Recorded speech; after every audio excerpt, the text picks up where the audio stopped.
Good morning, everyone. I'm Glenn Bailey, Los Angeles Budget Advocates co-chair, and I'm going to be introducing our other co-chair, Kay Hartman, to give some introductory comments. Yes, you'll have to excuse me. I'm having video difficulty today. So hi, my name is Kay Hartman. I'm the co-chair of the Budget Advocates. Budget Advocates co-chair Glenn Bailey, the rest of the Budget Advocates, and I welcome you to our town hall on the Department of Neighborhood Empowerment's budget request for fiscal year 2024 to 2025.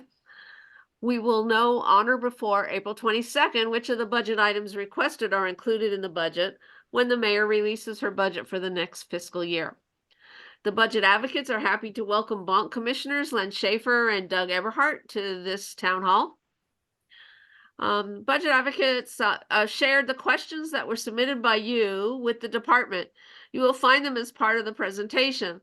If you don't hear that, if you don't hear it during the presentation, we will answer afterwards. If you have additional questions, please submit them through the Zoom Q&A feature. You should find the Q&A button at the bottom of your Zoom screen. Only questions related to the done budget will be passed through to the presenters for an answer. Attendees will remain muted throughout the town hall. Chat will be directed only to the panelists. Please use the chat to let us know if there are technical difficulties and the Q&A for questions about the department's budget. Please mark June 15th for Neighborhood Council Budget Day. We will be in person in City Hall this year and are looking forward to seeing you there. Registration will open when we get closer to the date. Please also note that the Congress Budget Advocacy Contribution Form on the City Clerk website has been updated and now has an option to contribute to the Neighborhood Council Budget Day.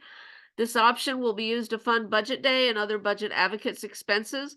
We encourage your NCs to consider a contribution this year. For more information, please visit our website at budgetadvocates.org.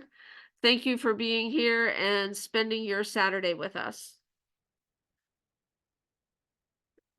So now we'll introduce the Interim General Manager of the Department of Neighborhood Empowerment, Vanessa Serrano, and welcome Vanessa and everyone else from the department. Thank you. Thank you so much, Glenn and Kay, for having us here today. Give me 1 second to just share my slides and my screen with you all. One moment. Good morning. Hope you've all had a really great start to your Saturday morning. It's been a rainy one on my end, on my side, so I'm pretty sure it's been rainy for everyone else. Over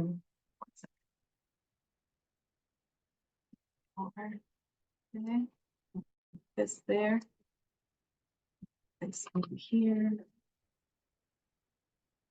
Okay. Let's see. All right. We could have Carlos do his presentation if you'd like. At this time, okay, go ahead. All right, so I think you're able to see my slides. I will take that as a yes. Oh, not yet. Maybe. Can you see my slides?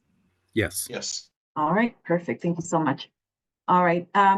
Again, thank you everyone for being here, and thank you, Glenn, for your introduction. I'll start off first, actually, by a reminder that Spanish interpretation is available for anyone who would prefer to listen to this presentation in Spanish.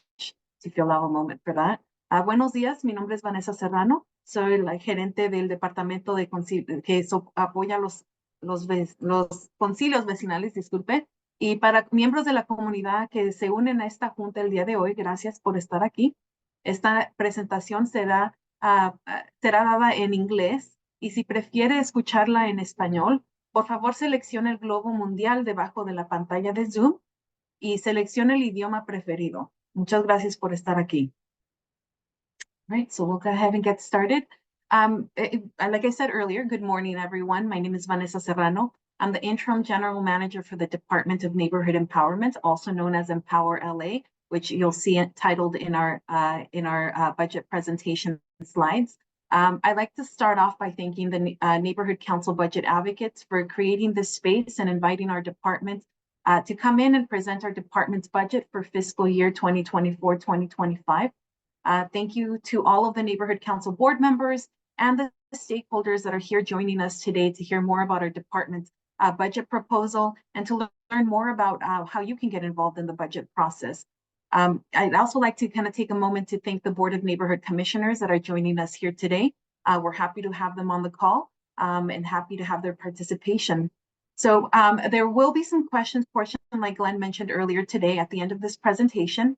I'm happy to be joined by our department's leadership team here today, which you'll meet during the course of this presentation today, and will be available for the Q&A portion at the end. So thank you everyone who submitted questions, and some questions may come up for you during our presentation. So please make sure to jot those down or enter them into the chat. That way we can go ahead and make sure we get to those.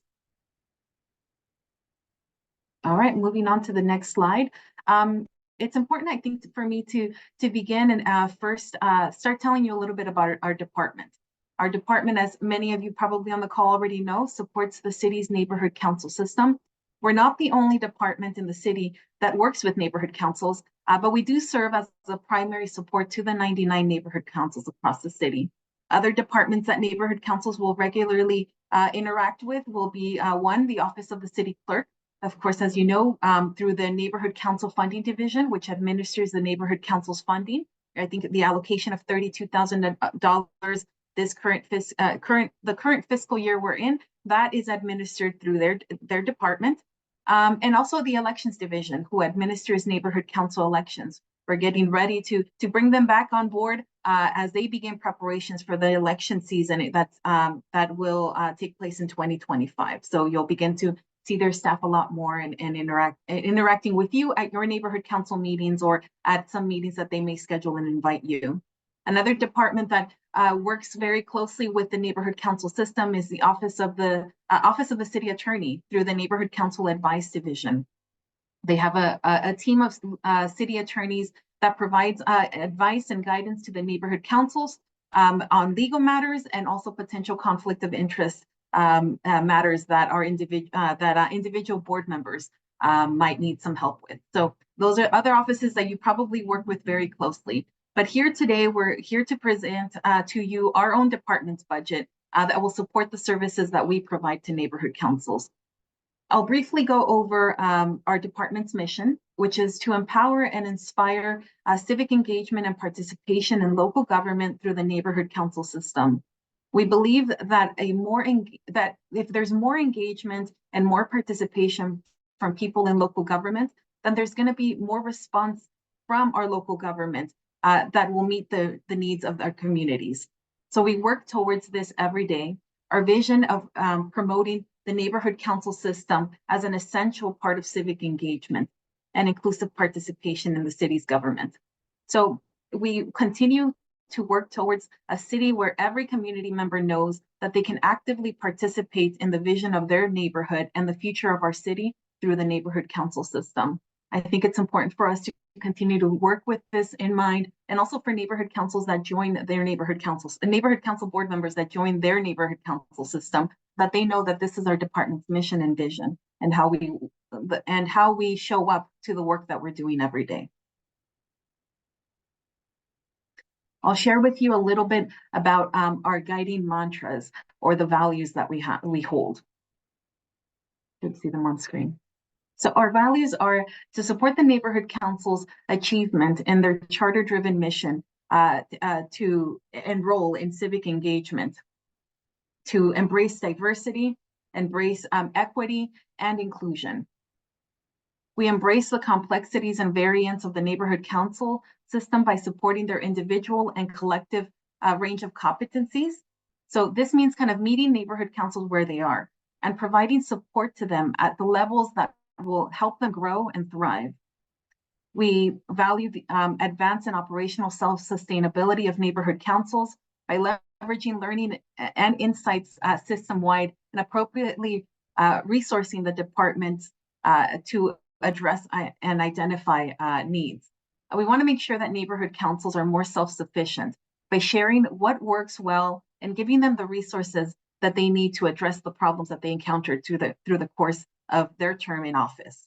And of course, we continuously evaluate and measure department services by developing high quality continual feedback process. It's crucial to regularly check and measure the work that we are doing and how we are doing that work.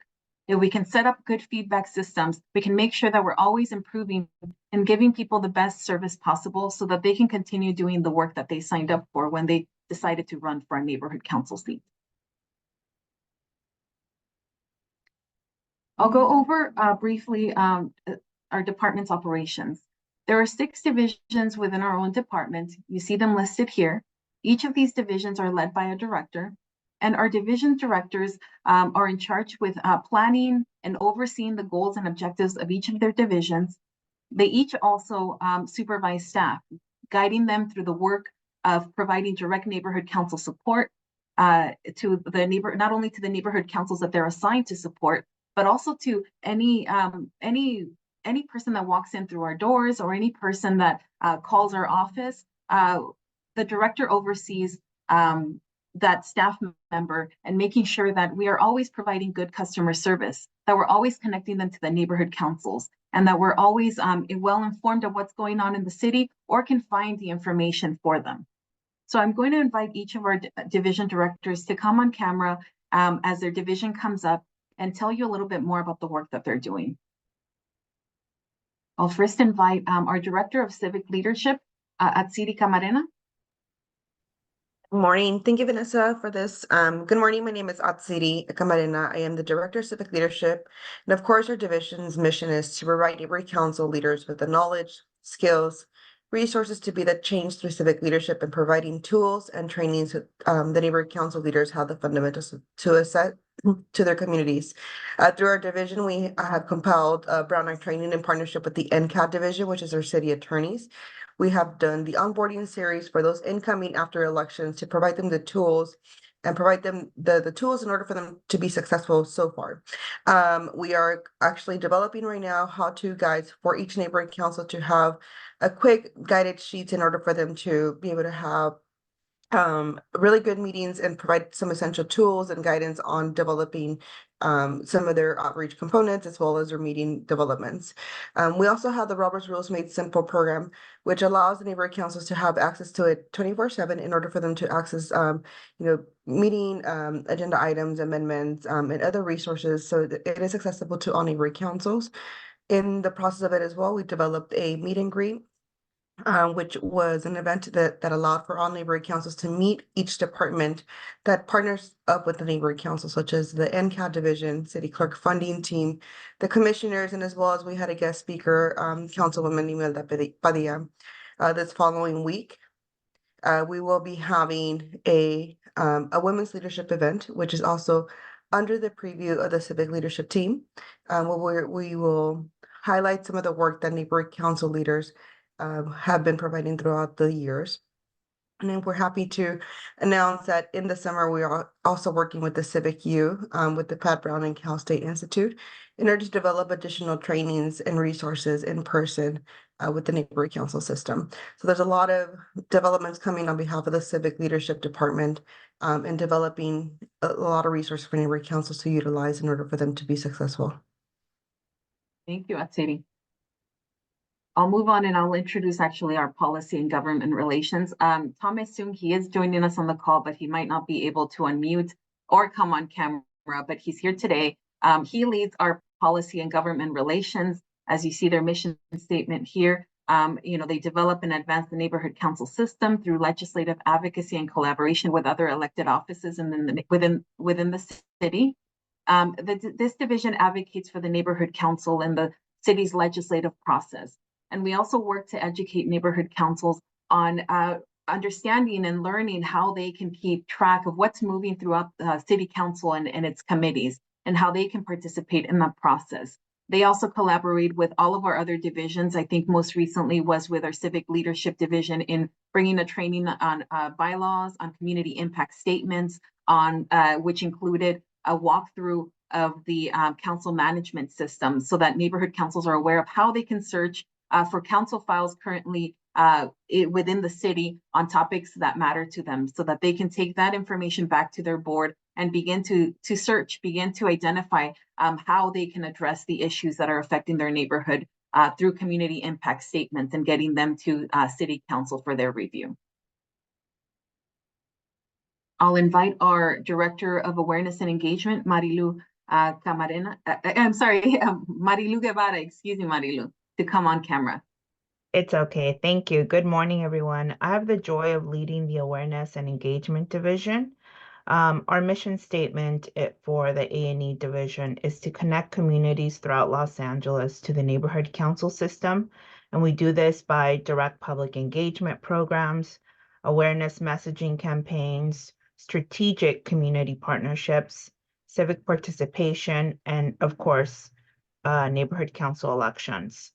Currently, I'm glad to share that we're meeting one-on-one with outreach chairs throughout the neighborhood council system. So far, I think we've met with over a third of all chairs. We're also sharing resources and templates. We're joining neighborhood councils at events, sharing some of our department swag, providing some staffing. In the coming months, we look forward to supporting our neighborhood council leaders with canvassing, outreach chair roundtables, workshops and trainings around engagement best practices, and hopefully also ready to go toolkits to create awareness. Thank you. Thank you, Marilu. I'll invite our Director of Innovations, Gibson Nyambura. Thank you, Vanessa. Good morning, ladies and gentlemen. My name is Gibson Nyambura. Thank you for this opportunity for being here with us this morning. Again, my name is Gibson Nyambura. I lead the innovation division.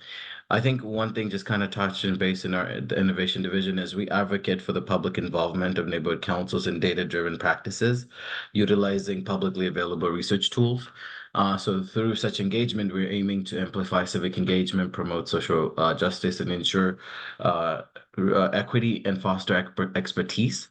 These efforts are critical in developing robust, inclusive, and culturally responsive city programs and systems.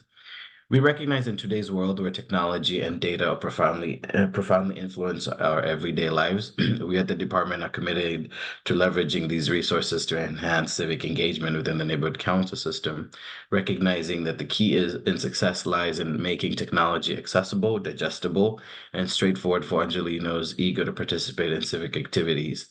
We're dedicated to continuously exploring new tools and ideas, and our goal is to empower both the department and the neighborhood council system, enabling everyone to make informed decisions and take meaningful actions. And thank you very much. Thank you, Gibson. I'll move on to our communications division. So as some of you may or may not know, this position is currently vacant. There is no director within the communications division. It was last led by Anne Marie Holman, who we and I know many other neighborhood council members in the neighborhood council system enjoyed working with for many years. This division's primary role is to create and disseminate messaging about what neighborhood councils are, what they do, and how they make an impact in the city and the communities that they serve. The division works closely with all of our other divisions within the department to highlight the work that the department is doing and the work that neighborhood councils are doing through our social media, our newsletters, and other media outlets. So we want to make sure that Angelenos are well informed about the neighborhood council system, and the communications division is vital to that. Next, I'll invite Director of Administrative Services, Armando Ruiz, to come in and tell you more about his division and also take you through the next few slides. Good morning, everyone, and thank you so much, Vanessa. My name is Armando Ruiz. I'm the Director of Administrative Services and representing the final division. I'm kind of wrapping this up and moving us on to the next section. And I think that this is an appropriate division to wrap up our introduction of our department because the Administrative Services Division serves as the infrastructure and support for the department in fulfilling the goals of all of the other divisions that you just heard about. The Administrative Services Division has 18 authorized positions, 4 of which are currently vacant. We cover the work that needs to be done that comes through the IT or systems and information systems needs of the department, as well as occasionally supporting the neighborhood councils as well with any sort of tech tips and ideas and things like that. We also do human resources and personnel services to make sure that our vacancies are filled, our positions, and our staff are well trained in compliance with city rules, as well as training enhancements to better serve the needs of the neighborhood council system. We're in charge of the facilities, customer service face of the department as well, records management, responding to public records requests. In addition to that, we also do the work of procurement, accounting services for the department, and most importantly, and what we're here to talk about today, the budget process. The mission statement is to design an exceptional administrative framework and technological framework for the department and neighborhood councils by recognizing the institutional knowledge of the department city partners and collaborating with community leaders to create new and innovative practices. And in that sense, we try to be the bridge between the city's longstanding infrastructure and processes and connect those frameworks to the mission of the other divisions of this department to help better serve the neighborhood council system. Can we go to the next slide, please? Can I miss one? Yes, I believe so. Yes. Oh, thank you. There they are. Okay, so and although you met some of us already, I do want to acknowledge the work of the budget team, and this is specifically the budget proposal team. This is a team that starts their work sometime in July of each fiscal year, and we put together the proposal under the instructions of the mayor's office and the CAO's office for each year. There's a lot of research, accounting, goal evaluation, refinement, writing, design, and development work that's done. These are the members that are still with us, and there are a few who have moved on to other departments through promotions. Congratulations to them. And so I just wanted to take a minute to acknowledge all of these individuals. We can go to the next slide, please. Okay, so let's start talking with about our current year's budget. This is our adopted budget for fiscal year 23-24. It's comprised of a $3.8 million budget, which includes 35 regular positions and 7 resolution positions. Really quickly, the difference between those two is regular authority positions are positions that are included in the department's annual baseline budget. It's inferred that those positions will continue so long as the department is continuing to operate in the same framework. Resolution authority positions are positions that are funded on an annual basis every year through the budget proposal process. We have to re-request the funding and authority to keep those positions filled. If they're currently filled or if they're vacant positions, request to continue that position so that we can fill it in the new fiscal year. In this current adopted budget, there were 2 positions that were previously resolution authority positions, a communications director and a commissions executive assistant 2, that were regularized and became part of our regular baseline budget. We were also given resolution authority for a new project assistant for the civic leadership division led by Atsiri Camarena.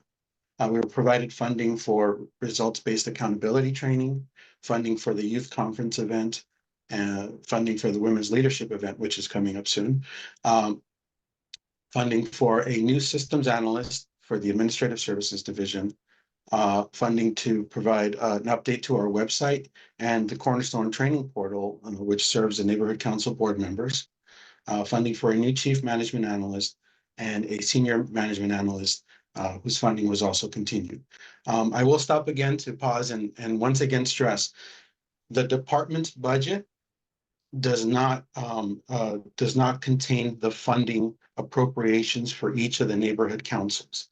That was something that occurred in the past. In about 2015, 2016, the funding appropriation accounts for the neighborhood councils were transferred over to the office of the city clerk.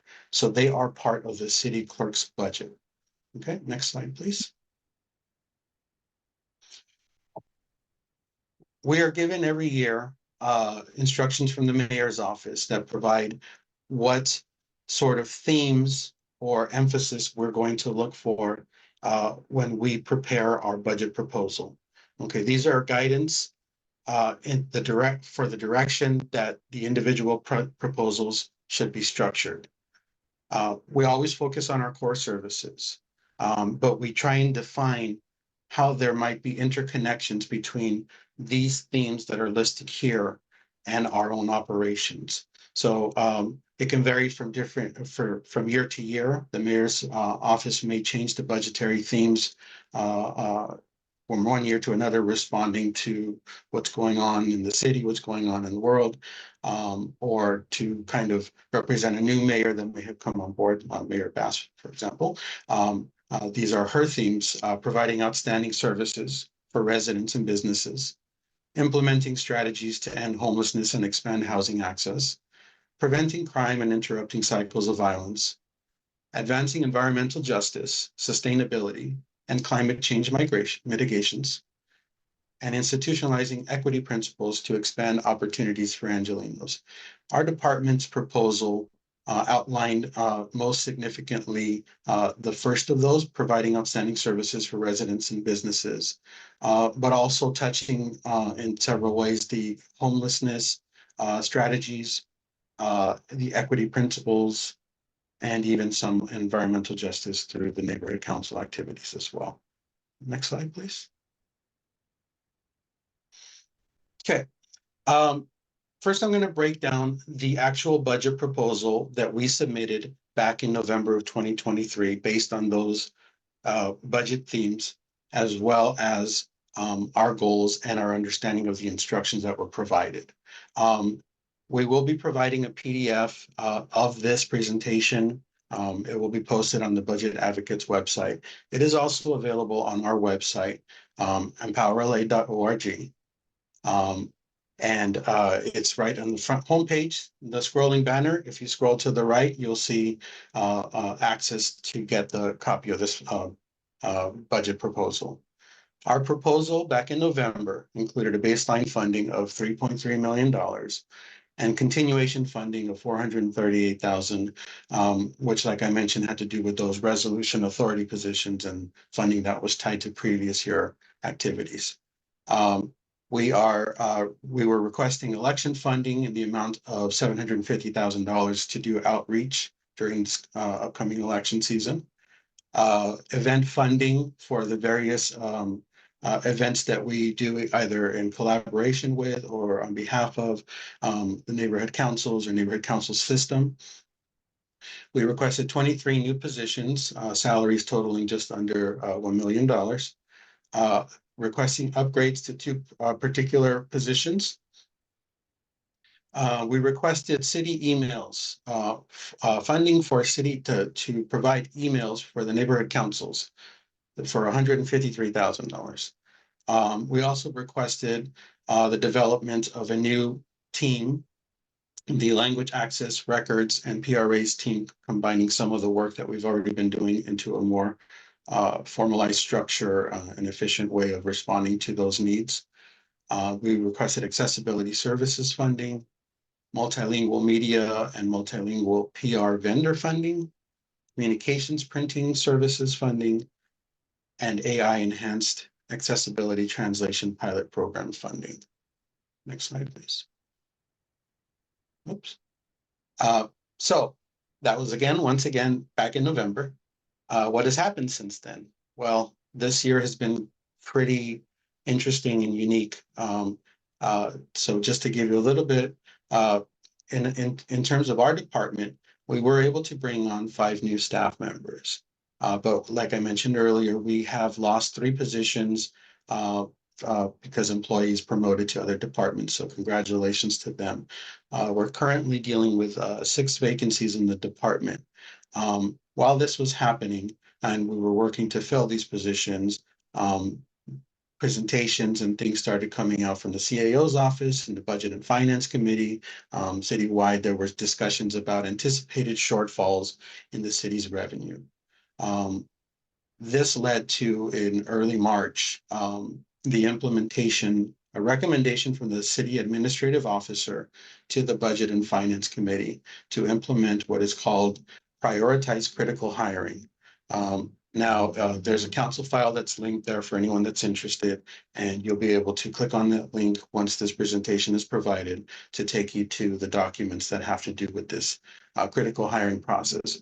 What it basically does is it puts a halt on hiring citywide with a few exemptions for certain departments that generate their own revenue, et cetera.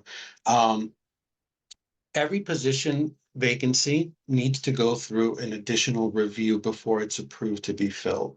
So our 6 vacancies need to be submitted through this critical hiring process, and they're evaluated to see if they meet the criteria and would be approved under the guidelines that the city administrative officer presented. That would be if it's critical, if it's a position that's critical for life and safety, if it's a revenue generating position, if it's exempt because it's comes from a department that's revenue generating, or if it's part of one of the hiring, special hiring programs that the city participates in, such as the targeted local hiring or bridge to jobs programs. So they're evaluated more thoroughly, and this creates a kind of a difficult process for a department such as ours, which doesn't generate revenue, to get through in order to fill those additional vacancies. In addition to that, the personnel audits and hiring committees started meeting to review a citywide list of vacancies in every single department.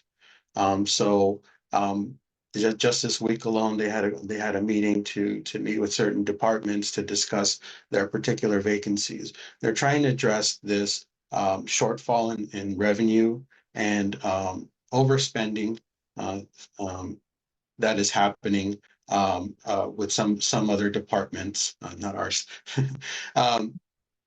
So the final bullet here is the CAO's mid-year financial status report, which just happened this week, another council file that's linked here. This is where the CAO's office has recommended to the Budget and Finance Committee to begin the process of eliminating or proposing a list of positions, vacant positions, I should stress, that would be eliminated citywide. So we're anticipating a response to that report probably by next week, where we'll see if this list will include any of our vacancies in the department. So these are the things that we're kind of grappling with since our proposal in November, which kind of included everything that we were hoping to get through this budgetary process to further and better support the neighborhood council system. Now the picture has obviously changed to a very different cycle. So we'll take it to the next slide now, please. All right. Thank you, Armando. Thank you so much. And I think this is the moment where we all take a deep breath. And thank you so much, Armando, for presenting kind of our budget, of course, the current, what we're currently operating with, and also, our proposal for the future and everything that has happened since November, and where we are now and kind of what we're what we're waiting for and just kind of seeing where things kind of end up falling, right? I think now that you've heard that, I'm pretty sure you have questions about how our department will respond to the current climate and how all of this can potentially affect neighborhood councils. I think I'll first focus on letting you know about how our department is responding. It's important for us to continue to, of course, prioritize and focus on direct neighborhood council support.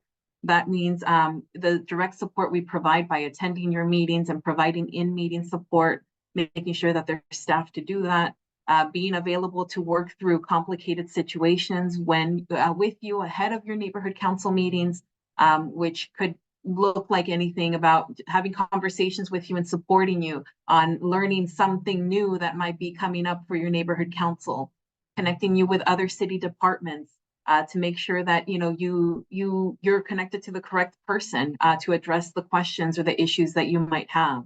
letting you know what resources are available through our department, the things that we're creating, or maybe things that are being created by other city departments. And of course, providing you with just support to your entire neighborhood council. So that still continues to be our focus on our core priorities. I think we're going to continue to advocate for the other critical asks that are in our budget. Very critical this upcoming fiscal year will be funding that's allocated to our awareness and engagement. Soon we're going to be entering into the neighborhood council election season, and we need to conduct citywide outreach to ensure that there are candidates and voters for each of the neighborhood councils having elections this upcoming year. We will also need to continue advocating to preserve our existing funding levels and staffing levels so that there's minimal impact to that direct support that we provide neighborhood councils. We know that we're going to need to find innovative ways to do the work that we do, but this isn't something that's new to us. We've always been a small department. Well, we've, at least in my 7 years with the department, we've always been small, and we all wear many hats, and we always are very good at finding creative ways to meet the needs of the neighborhood councils. So we are going to continue to need to do that. And finally, of course, it's going to be uncomfortable going through this, but we're going to have to participate in citywide belt tightening measures, right? Until things improve for the city. So we know that that's also going to be something that is going to need to happen. We're entering where we've been in a challenging time, but I think as a department, we're still focused on our mission to continue to do the work that we do, so that you as neighborhood council and neighborhood council leaders can continue to do the work that you do and represent your communities at City Hall. And now, how could this affect neighborhood councils? Well, everybody, let's cross our fingers that there will be no effect to your neighborhood council's day-to-day support. That's what we're hoping for. If we're able to keep our current staff and funding levels, your direct neighborhood council support should continue as is with no interruptions. However, we may experience some restrictions in being able to expand the programs and activities we plan for and look forward to doing. This could include expanding the language access services that we were looking forward to, right? We want to, when people enter the neighborhood council system, we want to make sure that everyone has the information, the training, the resources that they need in their language. Being able to, expand those services to 100% of our trainings or department materials might be a challenge. Special events, which Armando mentioned earlier today, and Atsiri mentioned a few earlier in the presentation, like our meet and greet, some of our work with youth, some of our work with that we collaborate with other neighborhood councils and other groups may be affected by this. You also might see us a little bit less out in the community at community events. And this is because we, if we see, impact to our funds, neighborhood councils might see us a little less out in the community. Our department staff might be not as available to join you out in the community at the current levels that we've been doing. Under the direction of our Director of Awareness and Engagement, Marilu Guevara, she mentioned a few things earlier today. Over the last year, our inclusive election assistants, we've had them over the last year. They've been out in neighborhoods, conducting outreach events in your community, excuse me. They've been canvassing your neighborhoods to grow neighborhood council awareness. They've been out there working to promote opportunities that are available on your neighborhood councils to help you fill vacant positions. So depending on how our budget turns out, we may or not be able to conduct those services at that same level. However, I think that it's important to also share with you some of the outreach strategies that our Director of Awareness and Engagement has been setting in place to support boards in their own outreach before we even get into elections. So I'd also kind of like to welcome her back to share a little bit more about our elections vision through awareness and engagement, and how we got there and what we're looking forward to over the next few months.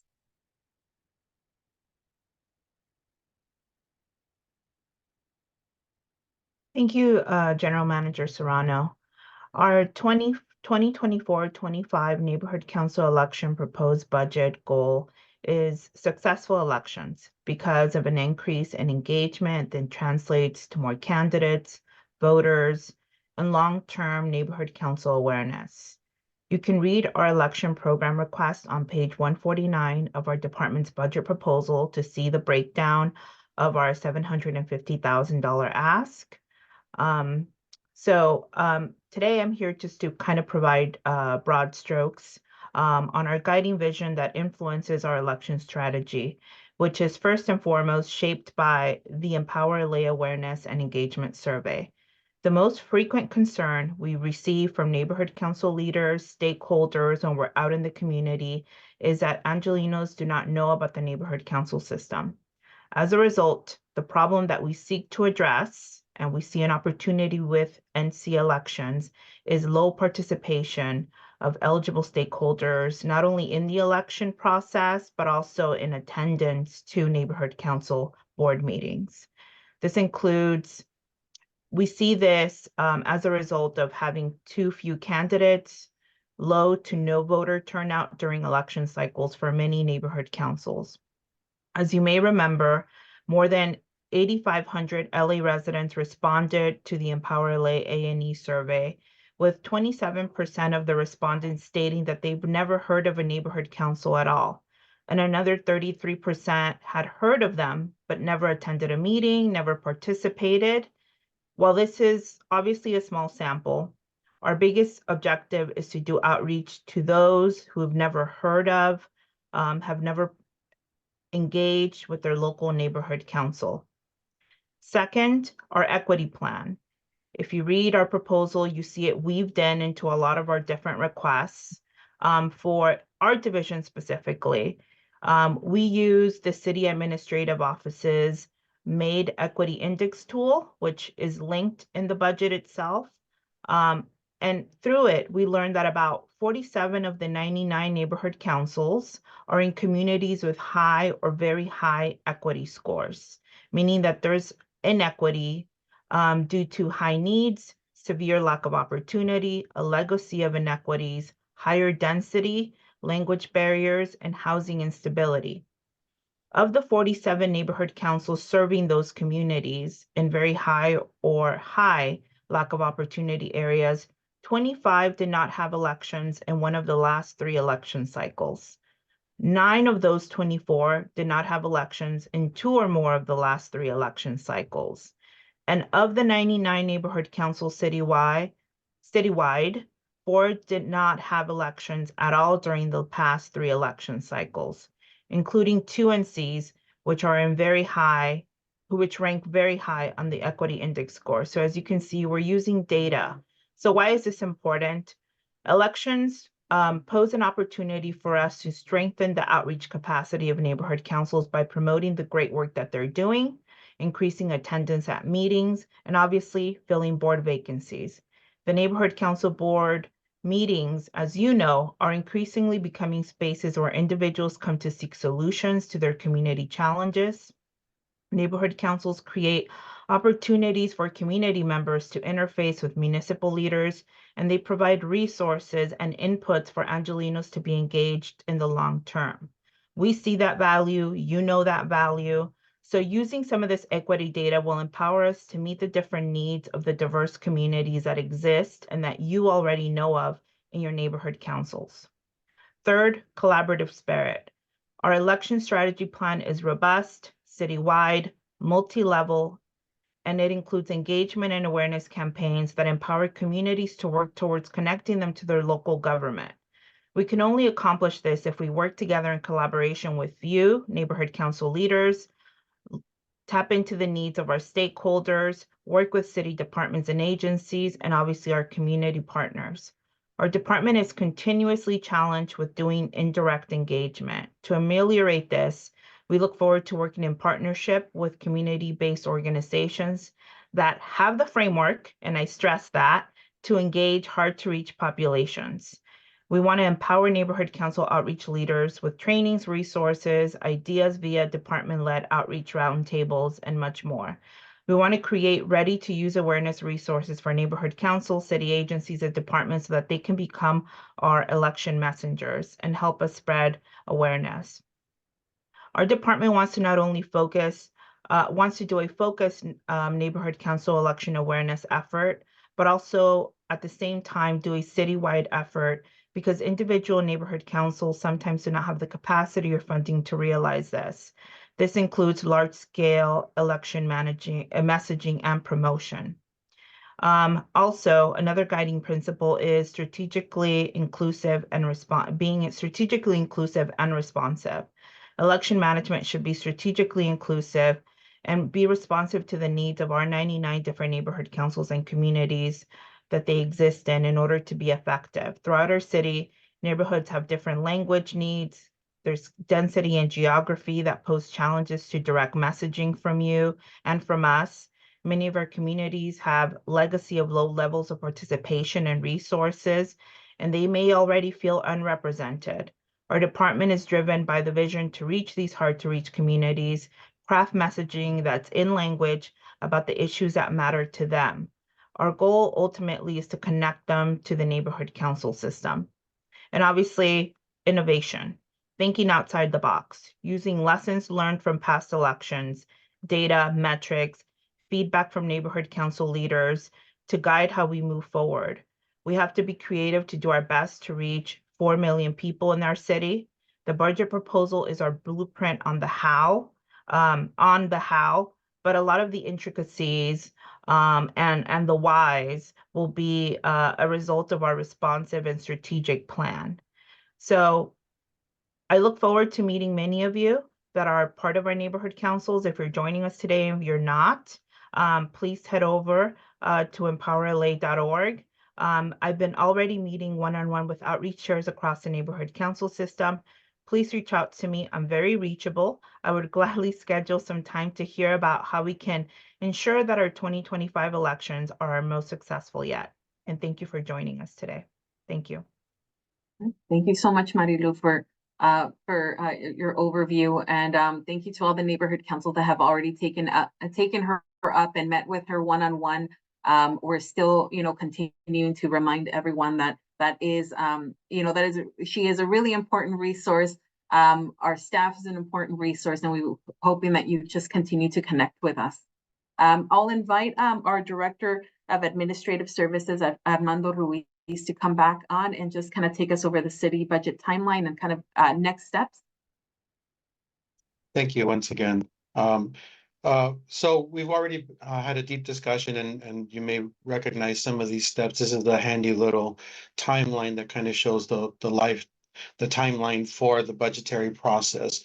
Where we are right now is right near the end of March and early April. The next step in the process is every city department is waiting for the mayor's office to complete their review of the proposals, and in consultation with the CAO's office, prepare and finalize and produce the mayor's proposed budget, which is due by April 20th.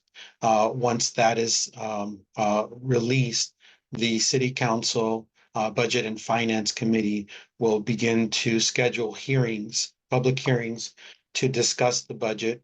They will be calling up each department to respond to the mayor's proposed budget, and also invite members of the public and the neighborhood councils as well to submit public comment or provide community impact statements on this as well. By June 1st, the City Council normally approves the annual city budget. So these are the final steps of the process. However, there are still lots of ways for feedback and action to be taken. Thank you so much, Armando. So now that you've heard all of that, our entire presentation, and then kind of where we are in the process, how can your neighborhood council get involved? How can you get involved? And some of this kind of was shared earlier today, but I'll remind everyone, of course, very important, stay up to date with the CAO's budget and finance information. Once the mayor's budget is released, it's going to have an assigned council file. So what your neighborhood council can do is you can agendize the council file for discussion, and consider approving and submitting a CIS, a community impact statement with your recommendations.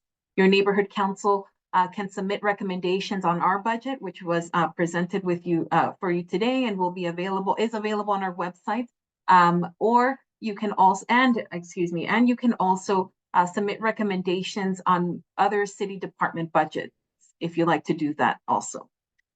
You can listen in to the Budget and Finance Committee hearings, whose schedule should be out soon, I think, after the budget is released. You can listen to the Personnel Audits and Hiring Committee, which their last meeting, Armando mentioned, was, I think, last week on March 19th. You can continue to listening into conversations that are happening there.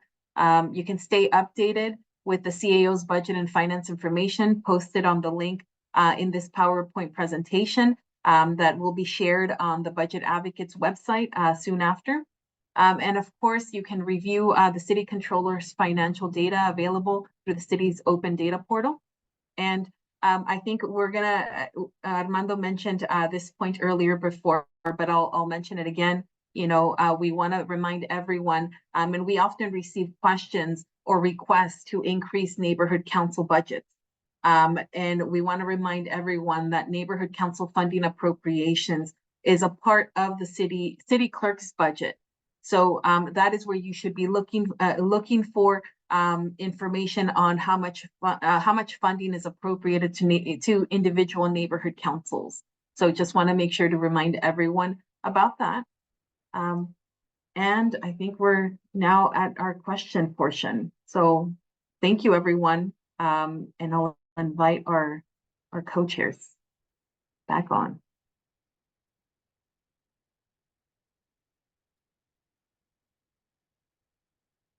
Hi, so thank you very much for that great presentation.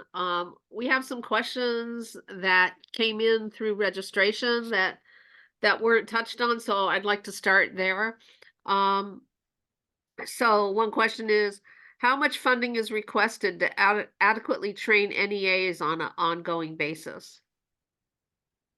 And I'll invite our leadership team to come on camera if they like. And I'll start by answering this and invite them to also kind of chime in if they'd like to add. But there is no specific exact dollar amount associated, you know, with or requested for training of our neighborhood empowerment advocates or our staff. That is done through the course of their work. All of our staff receive and go through an onboarding process where they receive kind of some of those the important information that they need to know when they're working with neighborhood councils that's relevant to the work that they're going to be doing. And then their training continues. It continues through one-on-ones with their directors, at field meetings, weekly field meetings, which we hold, other meetings with all of our staff. So it just continues throughout the course of their time with our department. If there are specific things that we find, you know, are happening throughout the NC system, then that will, of course, that will require a department to maybe hold a specific training on that topic to make sure that everyone has the information that they need when they're out there supporting neighborhood council. Thank you. Next question we have is, how much funding is there for the Congress of Neighborhoods in the 24-25 budget? Oh, 24-25 budget. Yes. Our department submitted a request for $10,000. Correct, Armando? Woody? Yes, it was part of a combined package request for the neighborhood council events to enhance both the Congress and budget advocacy efforts of the department in collaboration with the many groups out there, including the budget advocates here, to increase funding for those particular events. I do want to stress once again that given the city's current climate, it's very possible and very likely that that package request may not be approved. We'll know once the mayor's proposed budget is released, and then we can confirm with finality whether any funding was included for Congress. Thank you. Okay, so we have a long question having to do with emails, so I'm just going to read it. In its budget request, Dunn is asking for $153,435. for city emails for NC board members, pages 89 to 96, I guess, of the budget. A review of the individual NC pages at empowerla.org/council, which lists officers, board members, plum committee members, demonstrates that the 1,840 accounts that Dunn is requesting would only include board members and alternates. However, a deep dive into NC's websites and agendas reveals hundreds of email addresses for officers. 82% of NCs select their officers after the elections. Standing committees and committee chairs, ad hoc committees, board administrators, webmasters, and general inboxes, none of which would be supported by Dunn's request. Furthermore, Dunn's request for new staff, already a hard sell in 2024, makes no reference to the massive support that would be needed to transition 99 neighborhood councils to a new email system, nor to the day-to-day technical support that would be needed for users to have the basic tools to provide other city family members. In fact, Dunn acknowledges its challenge of providing increasing maintenance and support for an ever-growing list of applications and technology. Isn't Dunn's request far too meager to serve the NC's true email needs? Wouldn't a viable request require tens of thousands of dollars in additional funding for hundreds of additional accounts and tens of thousands more for the necessary staff? Isn't a properly funded ecosystem If a properly funded ecosystem is not currently feasible, shouldn't this request be withdrawn until Dunn has constructed an honest assessment of NC's needs and until the city is in a financial position to properly support them financially? Phew. Thank you, Kay. Thank you, Kay, and thank you for that question. And thank you for reviewing our budget and having that question for us. You know, I think neighborhood council emails is one of the things. It's not the first time it's requested, correct, Armando? I think it was requested in last year's budget request, which was denied. And we think that it is very important to make sure that we have that resource for neighborhood councils, which is why it made it into this year's request. It's looking like it might be denied because of where we are. So but we still continue to think that it's really important that we continue to ask for that in future budget years. The reason that it is, I think, you know, a lot of the work on this and research, like I think Armando pointed out earlier to me today, was that a lot of the research for this was done by our former director of communications, Anne Marie Holman. You know, so this was the second time, but you know, this was we've never been granted that funding. So I think to begin to take a look at exactly what would it require of our staff, who would we be required to work with in the city, you know, how management of those emails and working with neighborhood councils would be important to first start with board members. Now, when we get more information about how feasible all of that work is, maybe extending it in the future to committee members, like it was mentioned in the question, or committee members. We know that there's thousands of people engaging with the neighborhood council system, but that was the start. It was just the start to try to begin to see how this works with neighborhood councils. I'll invite other members of our team in case there's anything else that you think might be valuable to add. One thing that I'll say briefly in terms of the staffing that would be required to support an effort to provide this network of new NC emails. Our budget proposal did include additional position requests. Now, our department, like General Manager Vanessa Serrano mentioned, is small, but we are very mighty in terms of our collaboration and sharing workloads and things like that. So we did ask for additional positions in the technology fields, but also other positions that would provide the front end customer service support level work that would be tied to maintaining these email addresses. So although they weren't specifically identified in the package for those emails, there was consideration in terms of staffing support that would be required. And then there's also just us trying to work out our package requests in terms of the instructions that were provided by the CAO and mayor's office. We have to prioritize, we have to put these in a ranking order, and we have to kind of do our best to represent our needs, but balance it with the instructions that we were given about making sure that we're we're not just asking for a ton of money for this and a ton of positions for that, and then another big batch of money here and a big batch of positions here. We have to be innovative, creative, and collaborative in our approach. So I do want to emphasize that those kinds of considerations were made when we prepared this proposal. Thank you. So the next question is, how do you find strategically inclusive for the campaign efforts? That was one of the things you discussed. Can you repeat that again? Yeah, so when we were talking about reaching, outreach to the city, we talked about strategically inclusive. And somebody is asking for a definition of that. If I may, General Manager Serrano, I can answer that. And I hope that, and I'll take this opportunity to also answer another question that came in. So our proposal for neighborhood council elections within our department proposed budget is pages 149 through 158. And hopefully, when you review that, what comes across is that, while strategic inclusivity is a concept for us in awareness and engagement, it's really valuing and leveraging the diversity that exists among all of our neighborhoods and using that to strengthen our approach, right?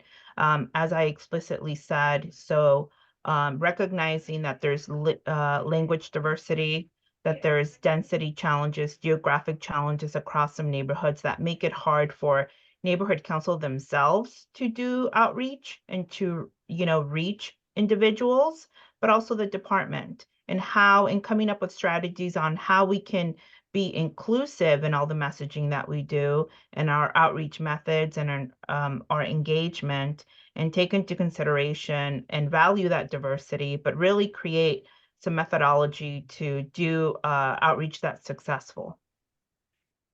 Thank you. So the next question is about the targeted election outreach. Are there plans to share with the neighborhood councils how you're going to approach that and get feedback from the neighborhood councils on it? Oh, I go ahead. I can answer, and I'll obviously ask for any further comments from the rest of the team. So I think first, a lot of it is obviously dependent on, as is logically a big factor is the amount of funding that is approved. I think that has a big influence on the plan that we're going to see and execute. Additionally, I think we will, moving forward, obviously work in collaboration. I think it's a big guiding vision for me to work in collaboration. There'll be plenty of opportunity. I mean, as I move across, I'm already doing that one-on-one, speaking with presidents, and when I'm out at events with other neighborhood council leaders. Obviously, there will be, I think, spaces that are specifically put together, such as our roundtables. We have a vision for workshops and trainings where we share some of our more concrete methodology and activities, and also get feedback. And obviously, there'll be plenty of opportunity that I think is created to provide that. So I don't know if General Manager Serrano or anybody else has anything to add. You touched it. You touched right on it. I think if you remember,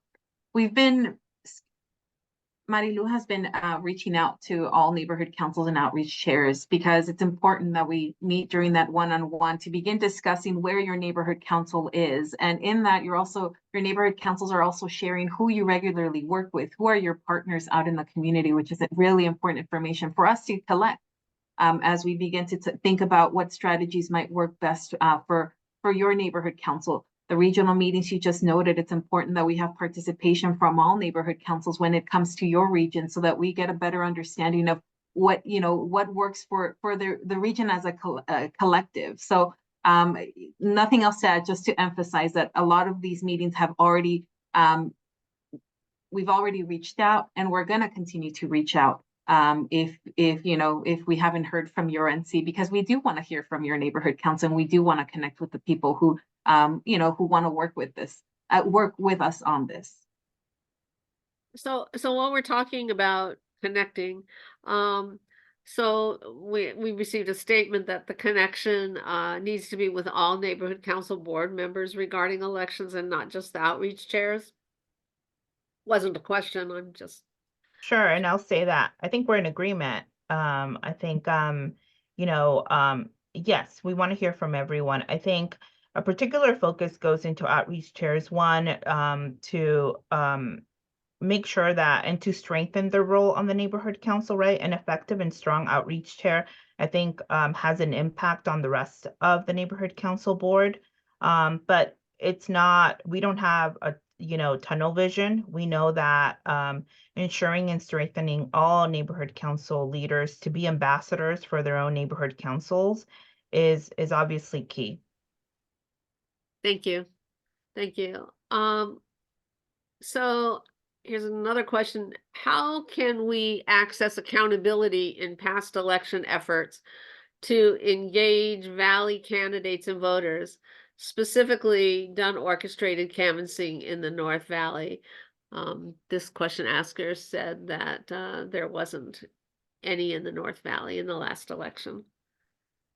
Canvassing, or I think, you know, and Marilu might be able to get more into the details of this, but I think efforts to go out and canvass, and I'll talk about efforts kind of done, I think, over the last, you know, following the neighborhood council elections, where there were some boards that, you know, had a loss of quorum and needed some support from our department to come in and outreach out in the community through canvassing efforts and other efforts. But a lot of it, we do reach out to the neighborhood council to try to learn more about your community, try to learn where are the areas where you think we will be most successful, to work with you specifically. If, you know, we know that some neighborhood council seats are very, are specific to an area within your neighborhood. So being able to know that and to learn that from you too is something that's important to us.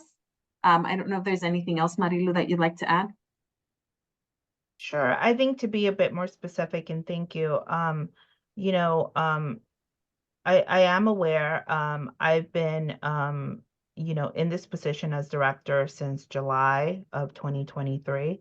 I believe we've done about 9 canvassing sessions in the North Valley. I am aware that previous to that, during the last election cycle, we did about maybe a dozen or so in the North Valley. Obviously, if your neighborhood council is not aware of them, that's a problem. We want to make sure to work in collaboration in the future, and to make sure that we extend the opportunity to neighborhood council members to participate. Obviously, sometimes scheduling can be an issue for our inclusive engagement advocates who do a lot of the canvassing during the week and during the day, sometimes in the sun or in weather like we have today. But if you have an NC moving forward, hopefully in the month of April, when the weather's better, we will be resuming some of those activities. Thank you. Thank you. So another question is, I guess in the last election cycle, there was outreach being done for NCs who were not holding elections. And so questioner is asking, what safeguards can we put in place to make sure something like that doesn't happen again in the next election cycle? You know, I'm thinking back to last election cycle, and under other director, I think we knew that, you know what, I think I need to ask our team to see if you remember exactly what happened during the last election cycle with this. I know Tom is on the call. Maybe he was connected a little bit more with our former director.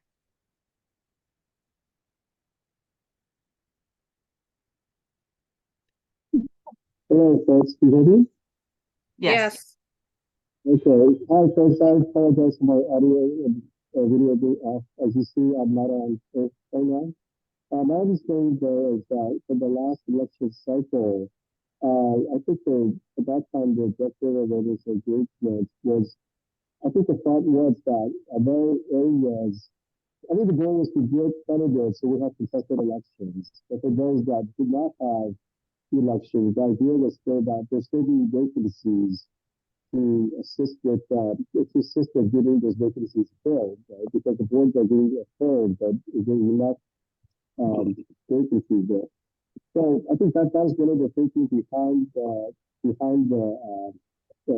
reaching those areas. But just listening to going forward, right? I think listening to our current director of awareness and engagement, that I think we will work in partnership with the neighborhood councils before we get to that point, to make sure the vacancies are filled, but also to have, engagement, promising with areas where there will be contested elections. So I think the thing we get advantage of that is the rationale, I think, has happened.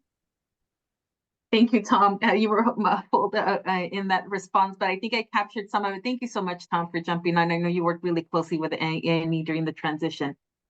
Yes, we understand for audio, but thank you so much. I think I captured what he said, that the neighborhood councils that we knew weren't going to have elections were still going to have vacancies. So there was still an effort done by our former director of A&E to support those neighborhood councils in increasing general awareness of the neighborhood councils and those vacant positions that were going to be open and available for members of the public to join once the neighborhood council was seated. Thank you. Would it be possible for you to address equity versus equal and why the department focuses on equity as opposed to equality? Thank you. I'll invite our Chief Equity Officer, Gibson Yambuda, to come in and address if he's comfortable. So I think one of the big challenges that we look at it, I think whenever the conversation of equality comes about, I think we find that equity provides an ability for all stakeholders to come to the table, because when we talk about equality, I think it sort of we find that it doesn't address all the needs that we do. When we talk about equality, we don't ask about the additional questions when it comes to people who are not included in different conversations. When we talk about equity, we're incorporating people from different walks of life, people with accessibility, disability issues, language challenges. And I think that's the one key thing that we search for equality, because with equity, it enables us to bring more stakeholders to the forefront. With equality, it is a blanket statement without addressing the core issues of representations, which is why we strive for equity throughout anything we do. The end goal is always to bring equality, entrance, and accountability, I think, but we understand that the work, in order for us to bring all stakeholders who are represented who need to be represented in the neighborhood council, we take the perspective of equity, because it provides stakeholdership, it provides buy-in, and also it enables us to have transparency and accountability across the board within our process, which is why we strive to do equity within the neighborhood council system. Go ahead. Okay. Question: has the Department of Neighborhood Empowerment consulted with the controller on your proposed budget? Yeah. Yes. All right, thank you. So I just really quickly, I will address that. The department works very regularly with the controller's office several times a week. We're in communication with them. As it pertains to the proposed budget, there are certain documents and spreadsheets that our budget preparation team works with the controller's office to prepare. But I do want to point out that this process of the submission of the budget proposal is guided by the Office of the Mayor with specific instructions from the city administrative officer.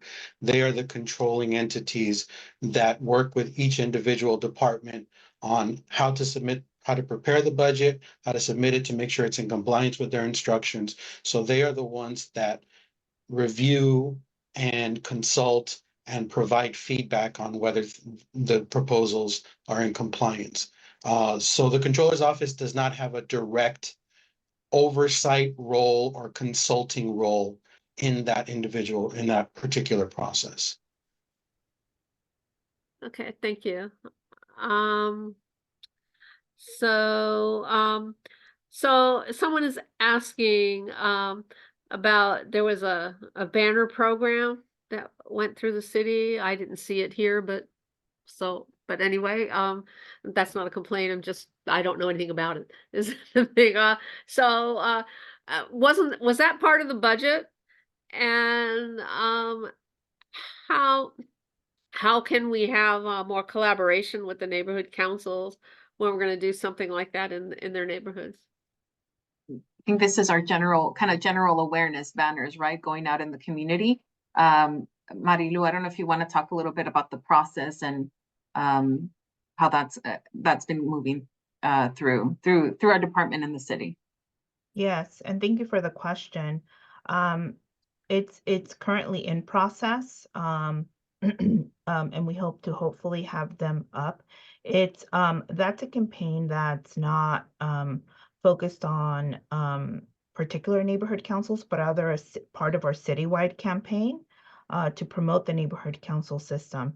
NC99NCs.com is being promoted, and when it's visited by community members, they'll get connected to their local neighborhood council, either to attend meetings, to receive agendas, to find out get involved opportunities, and hopefully get involved and attend meetings and hopefully fill some vacancies. Essentially, it's wherever a community member might be in the city, they'll be plugged into their local neighborhood council. So in terms of the second part of the question, as much as we can hopefully continue that program and hopefully grow it, obviously we hopefully will have that program continue to be funded into the next fiscal year. And see some growth and hopefully add additional banners throughout the city that hopefully provide more coverage in neighborhoods where neighborhood councils increasingly are. Thank you. So are outside vendors going to be hired for the NC election outreach? And if so, how are they going to be monitored? I think it depends. I think it depends on what our overall budget is going to be, our approved budget for awareness and engagement and elections. I think what we're always searching for are going to be ways that we can partner with vendors or organizations that have a reach out in the community that understand or can understand the work that we are trying to do. And I'm trying to see kind of the last piece, but I think it was dismissed. But it really is going. No, okay. I put it in there, answered, yeah. Okay, yeah, sorry. I think it really depends on what that overall budget is going to look like. This coming April. Yeah, the second part was how they would be monitored. I think there's a plan kind of set in place. I don't know, Marilu, I don't know if we have the exact details in this moment. I think it's going to depend on also who we are working with, what their experience is. So Marilu, I don't know, you came off on mute, so. Sure. I think general manager's correct. I think it's about being, obviously a lot of it is dependent on the funding that's available, but it's really about being strategic, right? I think that's what she's alluding to, and finding partners that enhance and widen our impact, and have the infrastructure that maybe us as a department doesn't have, with built-in audiences that we're trying to reach. So going back to those hard to reach communities that neighborhood councils have challenges reaching, and the department does too. So organizations that already have that built-in trust, right? So it's kind of leveraging our resources and our ability to create a network of partners. Now, obviously, the other hand of that is creating, and I agree with the general manager. I don't think that we still have much of the details, but essentially creating a framework where we can track success, use data, have some metrics, and really hold, obviously our partners accountable for deliverables, right? To ensure, and that comes with the strategic component of it. Okay, thank you. So has there been analysis done on the last election cycle, and like how much what basically what outcome did we get versus the costs that we incurred, and is there a way that the neighborhood councils can check on that themselves? I think post last elections, or right before the end of last elections, our department has been through a lot of transition over the last year. I think that's it. Our department's leadership, we've has changed. There's been a lot of growth also within our own department leadership. Unfortunate for us, but good for her. I think our former director of awareness and engagement promoted to another position, which we're always happy when staff is able to do that. And over the summer we brought on many 3 new members to the leadership team, and one of them, of course, director of awareness and engagement, taking on a big task, I think, right after the neighborhood council elections. I think our focus right now is in planning for this upcoming 2025 elections. It's not to say that we're not gonna take a look at what happened, what are the areas that where improvement can be made, how the decisions that were made last election kind of impacted the neighborhood council elections and the numbers, the outcome. I think that's what, in planning for our work in this upcoming election cycle, we will be taking a look at that. But is there an after elections report from our department following the last elections? I don't believe that there is a report that we have available, and there isn't one. And how can neighborhood councils at this moment? I think your neighborhood council can continue to stay connected, right? Stay connected. The outcome that happened for your neighborhood council. I think take a look at our budget request now. Go to your neighborhood council and discuss that. Discuss what worked and what didn't work, and take a look at our budget now and advocate for what your recommendations are. Of course, we would love, I think, every neighborhood council to support all of the strategies and the plans that we have in our budget. But if you disagree with that, we also want to hear that, right? We also want to hear what could be done better, not just during the budget or budget request, budget cycle season here, but also, when we are out there asking for neighborhood councils to come in and provide input, right? Whether it's regional meetings, one-on-ones, scheduling us to come out to one of your neighborhood council meetings to discuss elections strategies, giving us time on your agenda. I think those are some ways that that neighborhood councils can weigh in on what went well, what didn't go well, what you would like to see moving forward. Okay, well, we don't have any more questions in the queue, so I want to thank the leadership of the department for giving this time to neighborhood council leaders who are interested in their budget. I want to thank the attendees who gave up a portion of their Saturday for this session, and thank you very much. The recording of this town hall and the slides will be available on the Budget Advocates website at budgetadvocates.org. advocates.org. I know this, but advocates.org. And that's it. So thank you very much. Thank you. Enjoy Thank you, your everyone. weekend. Thank you.